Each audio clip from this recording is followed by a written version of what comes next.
conducted under the personal direction of Mr. D. George Pereira of Messrs. H. John Karolich and Sons.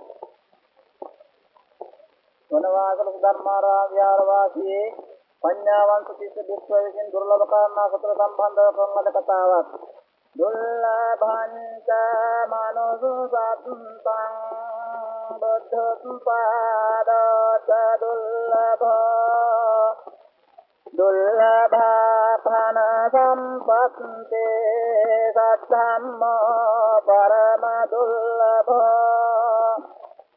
ජනමේ ගාථා ධර්මය මේ ප්‍රකාශ කළා වූ ගාථා ධර්මය ලෝ පහළ වූ සියලු බුදුරයන් වහන්සේලා විසින් නොකඩ කොට දේශනා කළා වූ ප්‍රධාන අනුශාසනාවක් වේ. එතැවින් සියලු බෞද්ධයන් විසින් ඒ ධර්මයේ අසා දෙති ධාරණය කර ගැනීමෙන් ඊට අනුව මෙලොව පිළිපද දෙමිනිස් ජපසහ උතුම් යම් සම්පත් සාත් කර ගැනීමට උත්සාහ දරමින් ශ්‍රවණය කටයුතුයි. ගාථා ධර්මයාගේ තේරුම නම් මනුස්ස පංච මිනිසත්වයක් ලබා ගැනීමද එවත් මිනිසෙක්ව මෙලොව ඉපදීමද දුර්ලභං දුර්ලභය.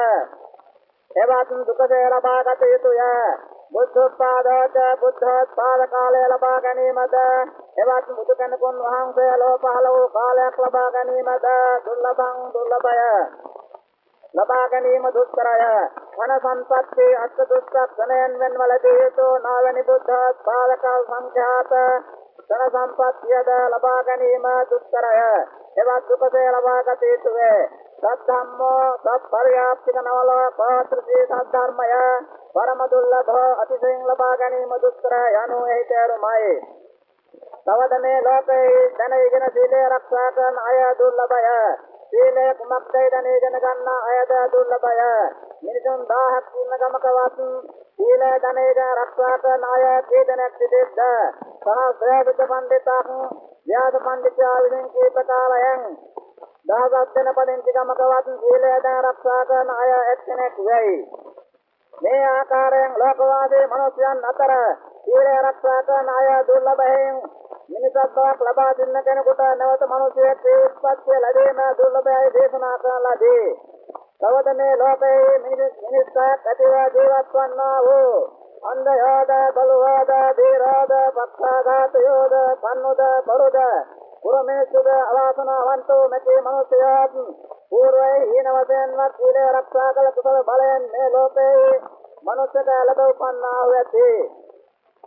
උපෙන්වත්නි අවුරුදු 20කින්වත් 10කින්වත් මොහොතෙන් මතුවේ අහස බලන්නා අන්ධ කනකද්ද වාත වේදයෙන් එහා මෙහා ගතමින් සිටින වියදණ්ඩෙහි සිදුරන් අවදානං ආකාශේ පෙනෙයිද.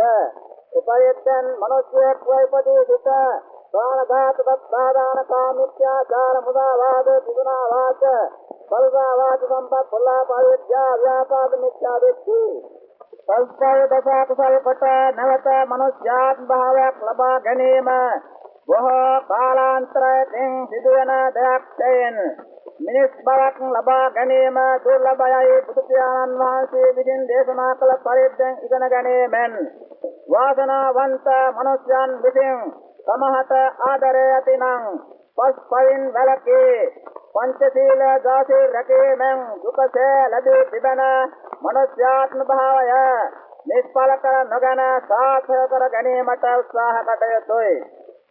බුද්ධෝත්පාද කාලයගේ දුර්ලභකම සම්බන්ධව ලෝක ස්වාමී බුදුරජාණන් වහන්සේ විසින් දේශනා කළ පරිද්දෙන් කල්පනා කළ බලනකොට බුදු බව ප්‍රාර්ථනා කරන තැනත් අන්තිම වශයෙන් සාරාංශයේ කල්පලක්ෂයක් තුළ දාන පාරමිතාවය, සීල පාරමිතාවය, නෛෂ්ක්‍රම්‍ය පාරමිතාවය, ප්‍රඥා පාරමිතාවය, වීර්ය පාරමිතාවය, සාන්ති පාරමිතාවය, සත්‍ය පාරමිතාවය, අධිෂ්ඨාන පාරමිතාවය, මෛත්‍රී පාරමිතාවය, උපේක්ෂා පාරමිතාවය යන දස පාරමී ධර්මයන් සම්පූර්ණ කිරීමෙන් බුදුබව ලබන්නේය.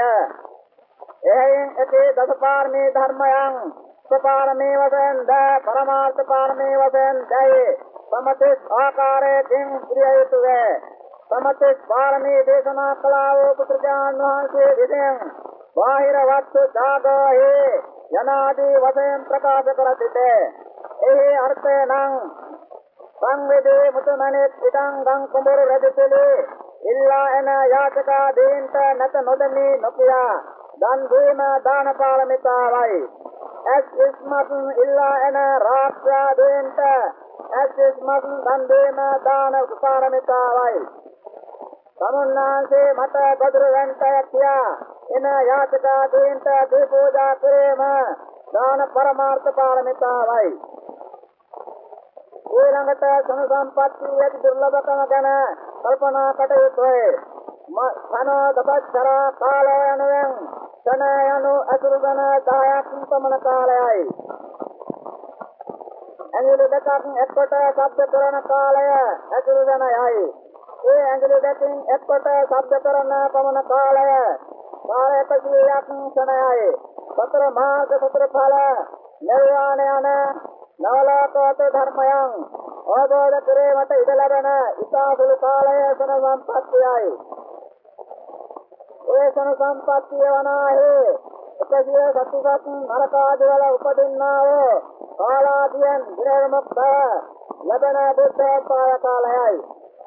ඉතින් පෙන්වත් ඊළඟට කල්පනා කළ දානකට ප්‍රකාශ කළා වූ දුර්ලභ කාරණා අතර පිළිබඳව දේශනා කළා වූ ලෞතර බුදුන් විසින් ප්‍රකාශ කළ අන්දමින් මනස්යාත්ම භාවයත් බුද්ධෝත්පාද කාලයත් සන සම්පත්තියත් යඥාදී වශයෙන් මේ ධර්මයන්